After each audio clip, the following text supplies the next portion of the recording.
दोस्तों टाटा मोटर्स की बात करें तो कंपनी ने इस बार जो क्वार्टर वन का रिजल्ट डिक्लेयर किया उसमें प्रॉफिट में गिरावट हुई है ईयर ऑन बेसिस पे। उसके बावजूद भी अगर आप देखें तो स्टॉक के अंदर आज 3% की ज़बरदस्त तेज़ी बनी। तो उसके पीछे क्या रीज़न है?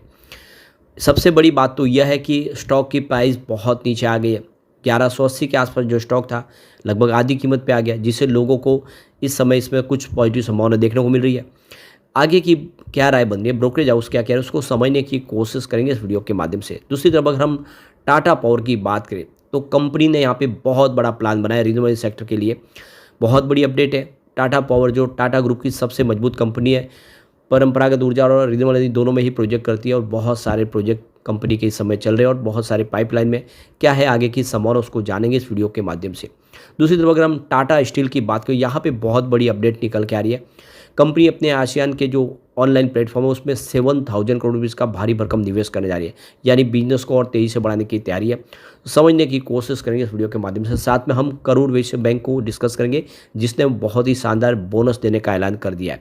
लेकिन फ्रेंड्स, उससे पहले अगर आप पहली बार हमारे चैनल पे आए तो चैनल को सब्सक्राइब कर दीजिए, एक बेल आइकॉन दबा दीजिए ताकि जब भी नया वीडियो बने पहला नोटिफिकेशन आपको मिले। वीडियो पसंद आए तो लाइक से जरूर कीजिए। चलो फ्रेंड्स, वीडियो स्टार्ट करते हैं। मैं हूँ आपका दोस्त एस बी दवे और हमारे अपने चैनल ऑनलाइन कमाई में आपका बहुत बहुत स्वागत है। तो सबसे पहले टाटा मोटर्स के कारोबार की बात करें, आज 654 पर क्लोजिंग थी, जहाँ पे 3.20% की शानदार तेज़ी देखने को मिली। स्टॉक ने काफ़ी बेहतर प्रदर्शन किया है, तो कमज़ोर नतीजे के बावजूद भी स्टॉक ने आज दौड़ लगाई है। तो पहली तिमाही में टाटा मोटर्स के नतीजे कमज़ोर है, इसके बावजूद भी शेयर में तेज़ी थी। तेज़ी के कारणों पर नज़र डालें तो कमज़ोर नतीजे के बावजूद कई मोर्चों पर कंपनी के लिए उम्मीद की किरण नज़र आ रही है। इसके चलते स्टॉक में अच्छी रिकवरी आई है। पहली तिमाही में जेएलआर का एबिटा मार्जिन 485 बेसिस पॉइंट घटा है, लेकिन तिमाही आधार पर यह अनुमान से थोड़ा बेहतर रहा है। कमज़ोर पहली तिमाही के बाद जेएलआर का वित्त वर्ष 2024 का एबिटा मार्जिन गाइडेंस 5 से लेकर 7% बरकरार रखा हुआ है।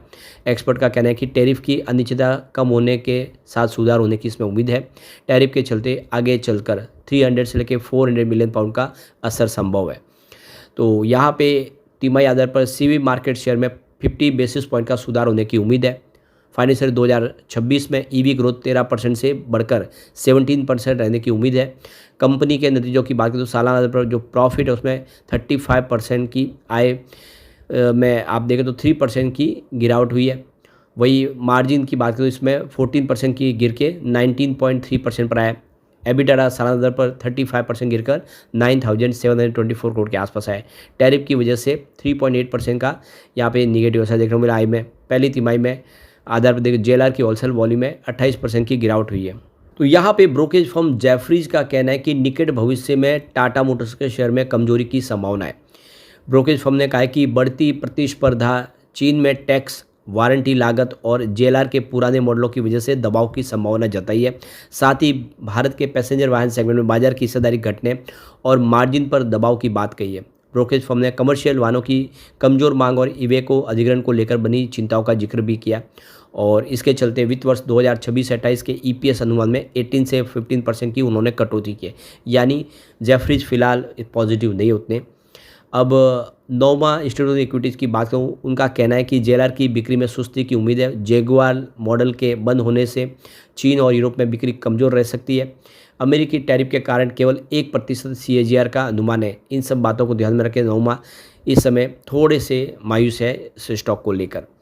मोतीलाल ओसवाल ने भी कहा है कि कई चुनौतियों भरा सफ़र है टाटा मोटर्स के लिए। उन्होंने इसकी न्यूट्रल रेटिंग रखी है और एमके ग्लोबल थोड़े से पॉजिटिव है। ओवरऑल देखें तो ब्रोकेज हाउस इस समय थोड़े से मायूस जरूर है टाटा मोटर्स को लेकर, लेकिन आगे की संभावना काफ़ी पॉजिटिव तो दिख रही है। अब चलते हम टाटा पावर कंपनी लिमिटेड की तरफ। तो 383 पर आज क्लोजिंग थी, 1.28% की तेज़ी देखने को मिली। तो स्टॉक ने काफ़ी बेहतर किया है। शुरुआत ही पॉजिटिव हुई थी, उसके बाद में अच्छी दौड़ लगाई इसने। लेकिन इंट्राडे में हल्की सी गिरावट भी हुई थी। अब यहाँ पे देखो कि टाटा पावर का स्टॉक काफ़ी ज़्यादा फोकस में है, क्योंकि रिन्यूएबल सेक्टर में तेज़ी से कंपनी इन्वेस्टमेंट की तैयारी कर रही है। तो टाटा पावर एनर्जी की मार्केट की स्थितियों के मुताबिक खुद को बदलने की कोशिश कर रही है कंपनी ने रिन्यूएबल एनर्जी, एनर्जी एफिशिएंसी और डिस्ट्रीब्यूटेड एनर्जी पर फोकस बढ़ाया है। जून तिमाही में एनर्जी की डिमांड में उतार चढ़ाव देखने को मिला है। इसके बावजूद भी सोलर ईपीसी में एग्जीक्यूशन, रूफटॉप इंस्टॉलेशन और मैन्युफैक्चरिंग बढ़ाने पर कंपनी ने फोकस बनाए रखा है। जून तिमाही में कंपनी की रेवेन्यू ग्रोथ साल दर साल आधार पर सिर्फ 4.3% रही है। जून तिमाही में रेवेन्यू कम ग्रोथ की बड़ी वजह पावर की कम डिमांड है। यह साल दर साल आधार पर 1.3% से कम रही है।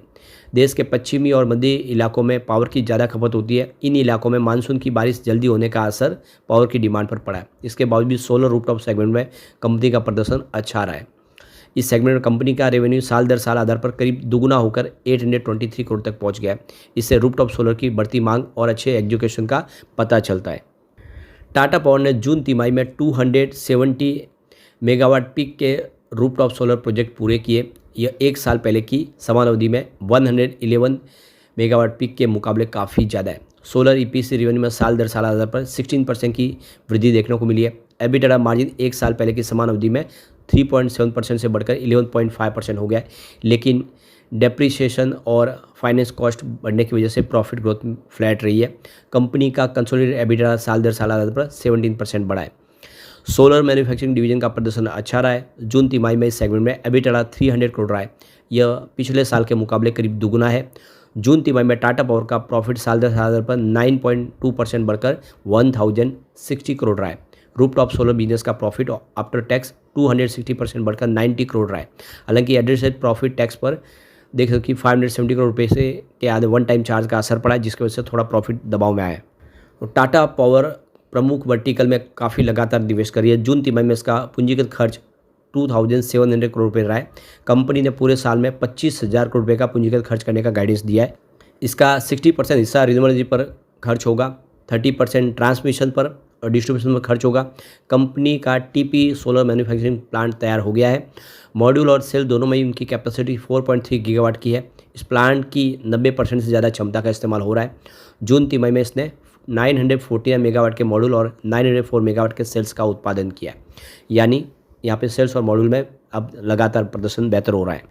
कंपनी ने 1000 मेगावाट का भीवपुरी जो पंप स्टोरेज प्रोजेक्ट है उस पर काम शुरू कर दिया है। भूटान में 600 मेगावाट के खोरलोचू हाइड्रो प्रोजेक्ट में काम शुरू हो गया है और 1800 मेगावाट का श्री वाटा पीएससी के नवंबर 2025 तक बनकर तैयार होने जाने की उम्मीद है।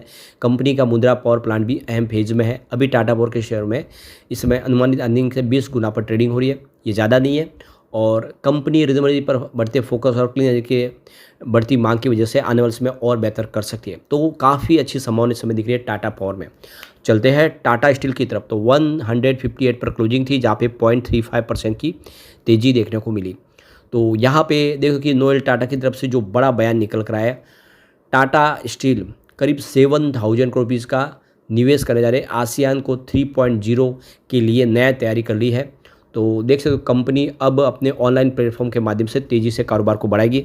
तो company all of the GMB product जो है आसियान के अंदर बेचती है। अब टाटा स्टील का आने वाला जो प्लान है कि वो लॉन्ग प्रोडक्ट भी आसियान के अंदर लाएंगे और बिजनेस बढ़ता हुआ दिखाई देगा। तो प्लेटफॉर्म का रिकॉर्डेड जो जीएमवी है वो 3,550 करोड़ 2024-25 तक रजिस्टर हुआ है।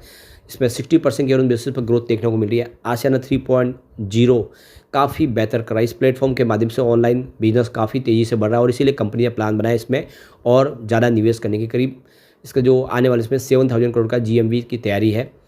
अब इस बार रिजल्ट भी बेहतर रहा है। रेवेन्यू जरूर गिरा है। देखिए कि जून 2024 में 55,031 करोड़ के आसपास था, जो इस बार जून 2025 में 53,461 करोड़ के आसपास रहा है। मार्च में 56,679 करोड़ के आसपास था। तो रेवेन्यू कम हुआ है। प्रॉफिट और रेवेन्यू आप देखो कि ईयर ऑन बेसिस पे या क्वार्टर बेसिस पे आपको कम होता हुआ दिखाई देगा, लेकिन प्रॉफिट में ज़बरदस्त जंप आया। 2024 जून में 919 करोड़ का प्रॉफिट था, जो इस बार जून 2025 में 2007 करोड़ तक पहुँच गया है। लगभग दुगना से ज़्यादा प्रॉफिट बढ़ा है। मार्च में 1201 करोड़ का प्रॉफिट था। तो इस मामले में मैदान मार लिया कंपनी ने और ऐसे में उम्मीद है कि आने वाले समय टाटा स्टील बेहतर करेगा। चलते हैं करूर वैश्य बैंक लिमिटेड की तरफ। 261 पर आज क्लोजिंग थी। 0.72% की गिरावट देखने को मिली। अब यहाँ पे जो कंपनी का जो बड़ा फैसला है, कंपनी 1/5 के रेशो में अपने शेयर को बोनस देने जा रही है। आपको यहाँ पे पूरा फ़ायदा कंपनी की तरफ से मिलेगा बोनस का। एक्स डेट इसकी आज हो गई 26/8/2025। उसके पहले आपको शेयर खरीदने, तभी आपके डिमिडेंड अकाउंट में शेयर अगर 26 तारीख को होंगे तो आपको इस बोनस का फ़ायदा मिल जाएगा। कंपनी का बिजनेस लगातार बढ़ रहा है। बहुत ही बेहतर प्रदर्शन किया बैंक ने। जून 2024 में 2673 करोड़ का रेवेन्यू था, जो जून 2025 में 3016 करोड़ तक पहुंच गया। मार्च में वैसे 3025 करोड़ के आसपास था। क्वार्टर ऑन क्वार्टर बेसिस पे हल्का सा गिरा, लेकिन ईयर ऑन बेसिस पे शानदार वृद्धि हुई है और प्रॉफिट भी बढ़ा है। जून 2024 में 459 करोड़ के आसपास प्रॉफिट था, जो जून 2025 में 521 करोड़ तक पहुंच गया है। मार्च 2025 में 513 करोड़ के आसपास था। तो प्रॉफिट बिल्कुल बढ़ा है, चाहे आप क्वार्टर ऑन क्वार्टर बेसिस पे देखें या ईयर ऑन बेसिस पे देखें। साथ में नेट प्रॉफिट लगातार बढ़ रहा है। 2021 में 6960 करोड़ के आसपास था, वो 2025 में 11930 करोड़ तक पहुँच गया। ज़बरदस्त जंप है। ऐसे में काफ़ी सारा उम्मीद दिखाई दे रही है। सबसे बड़ी बात है कि इसका पी रेशियो बहुत कम है अपनी पेयर कंपनियों की तुलना में। आप देखिए एचडीएफसी बैंक का पी रेशियो 21.71 का है, आईसीआईसीआई बैंक का 19.38 का है, कोटक महिंद्रा बैंक का 20.54 है, एक्सिस बैंक का 11.96 है, तो आईडीबीआई बैंक का 12.21 है, इंडसइंड बैंक का 51.91 का है, यस बैंक का 21.48 का है, जबकि करूर वैश्य बैंक का 10.51 है। इन सब कंपनियों में सारी बैंकों की तुलना में देखें तो सबसे कम पी रेशियो, मतलब यहाँ से उम्मीद बहुत ज़्यादा है। लेकिन फ्रेंड्स, कोई भी इन्वेस्टमेंट करने से पहले अपने फाइनेंशियल एडवाइजर से एडवाइस ले ले या अपना खुद का रिसर्च करें, क्योंकि मैंने वीडियो आपके एजुकेशनल पर्पज़ के लिए ही बनाया। वीडियो पसंद आए तो लाइक से जरूर कीजिए और चैनल को सब्सक्राइब कर दीजिए। Thank you friends.